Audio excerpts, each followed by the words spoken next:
Salut les amoureux du ballon rond, on commence cette revue de presse en France avec les surprises de Didier Deschamps. Lors de l'annonce de sa liste pour la Ligue des Nations, avec Olysée et Koné, les Bleus lancent un nouveau cycle, titre Le Parisien ce matin. Le coach rajeunit son effectif avec deux joueurs qui ont laissé une bonne impression lors des Jeux Olympiques. Kingsley Coman, Benjamin Pavard et Adrien Rabiot sont les grands absents de cette liste. Du côté de l'équipe, on évoque l'énorme tirage du PSG en Ligue des Champions, du lourd et de l'inédit, placarde le journal.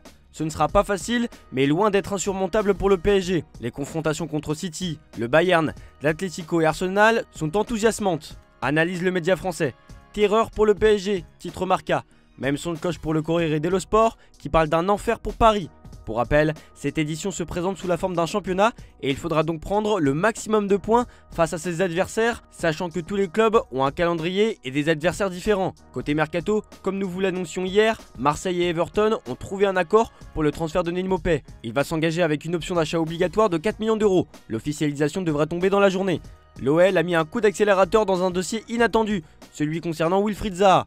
L'international ivoirien serait en passe d'être prêté au club rhodanien par Galatasaray. D'après nos infos, Al Nassr est tombé d'accord avec Leipzig pour le transfert de Mohamed Simakan. Simakan a donné son accord et va signer un contrat de 5 ans assorti d'un salaire autour de 10 millions d'euros par an. Et enfin, selon nos informations, Juan Bernat, qui avait été gravement blessé lors de son prêt précédent du côté de Benfica, va rebondir du côté de Villarreal, probablement sous la forme d'un prêt sans option d'achat. On prend la direction de l'Espagne, on assiste vraiment à une situation plus que délicate pour le Real Madrid, qui a été tenu en échec par Las Palmas, un partout hier soir. Bloqué, placarde As. Difficulté au démarrage, surenchérie Marca ce matin. Pour As, le Real Madrid a montré des signes inquiétants lors de son match contre Las Palmas, concédant un but et peinant à réagir. Les merengues ne sont pas parvenus à inverser la tendance en leur faveur et se sont contentés d'un nul malgré un penalty transformé par Vinicius. Ce résultat laisse Madrid à 4 points derrière le Barça après 3 matchs, soulignant un début de saison difficile. Comme l'explique Marca, Mbappé est le seul attaquant madrilène qui n'a pas marqué en Liga pour l'instant. Il a d'ailleurs hérité d'une note de 4 sur 10. Il joue et n'arrive pas à trouver la solution. Ce qui semble être un accident est devenu une tendance, ajoute Marca. C'est surtout la connexion Vini-Mbappé qui fait parler ce matin. À la 67e minute, Arda Güler a réussi à obtenir un penalty qui a permis à Vinicius d'égaliser à 1 partout pour les merengues. Beaucoup se sont demandé pourquoi Kylian Mbappé n'a pas tiré. Au micro de la radio Cadena Copé, un journaliste a tenté d'expliquer qu'il pensait que le tireur numéro 1 serait Vinicius.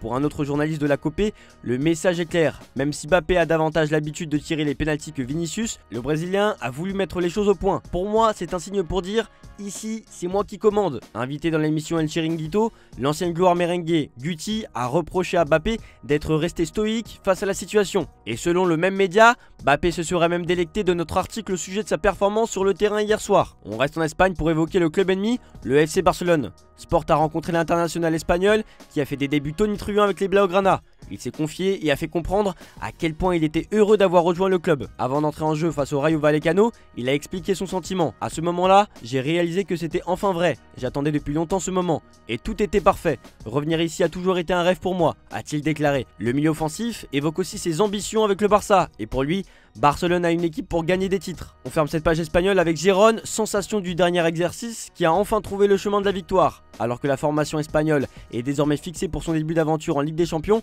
les hommes de Michel Sanchez Munoz n'ont pas tremblé pour se défaire d'Osasuna lors de la 3e journée de Liga.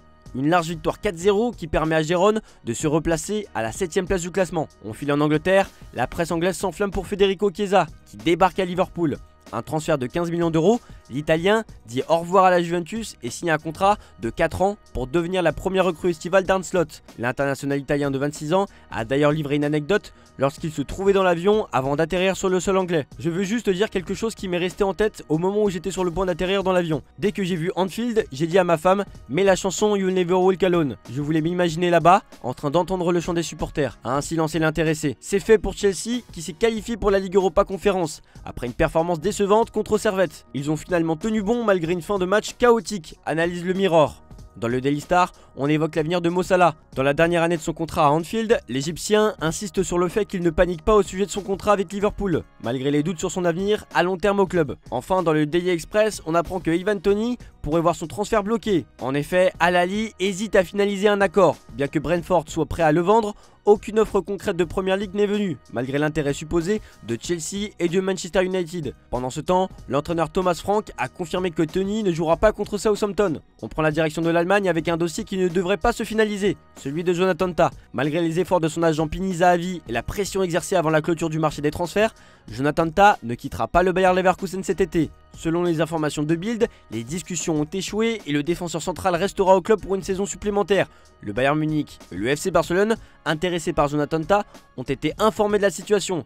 Leverkusen n'a pas cédé, exigeant au moins 30 millions d'euros pour un transfert, un montant que ni le Bayern ni Barcelone n'étaient prêts à payer. Le défenseur central allemand, dont le contrat se termine en 2025, a manifesté son souhait de franchir une nouvelle étape dans sa carrière après 9 ans au club, une position soutenue par son agent en vain. Jonathan Tah restera donc sous les ordres de Xabi Alonso cette saison. On termine cette revue de presse en Italie. Explosion, placard de la Gazzetta dello Sport. Le média italien parle du tirage au sort de la Ligue des Champions qui réserve un beau programme pour tous les clubs italiens engagés. Inter Milan, Juventus Turin, AC Milan, l'Atalanta et Bologne. De son côté, le Corriere dello Sport parle de Manchester United qui se retrouve dans une situation délicate avec Jadon Sancho. L'anglais pourrait être prêté mais le salaire élevé complique les négociations. La Juventus propose un prêt avec une participation limitée au salaire, cherchant à éviter de déséquilibrer son budget. Tout pourrait se jouer à la dernière minute avec l'incertitude qui plane jusqu'à minuit pour finaliser l'opération.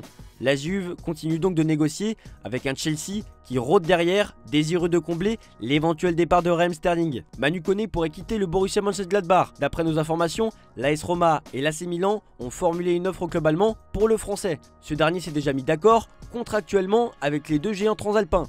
Pour Kevin Danso, qui devait signer à l'AS Roma, c'est mort. Le défenseur autrichien va finalement rester dans le nord de la France. C'est ce qu'a annoncé le RC Lens cette nuit. En étroit pour parler avec l'AS Rome, après un accord total trouvé avec le Racing, Kevin Danso ne rejoindra pas le club de la Louve. Malgré l'envoi d'un émissaire de Chelsea à Naples, Sky Italia annonce que Victor Osimhen va bel et bien s'envoler vers l'Arabie Saoudite. Al Ahly va payer 80 millions d'euros hors bonus au Napoli pour acheter les 2 dernières années du contrat du buteur. De son côté, l'ancien Lillois, attendu aujourd'hui pour passer sa visite médicale, devrait paraffer un contrat de 4 ans rémunéré à hauteur de 40 millions d'euros de net par saison. A noter que le bail comprendra quand même une clause de sortie. Cette fois, le feuilleton Osimhen est terminé.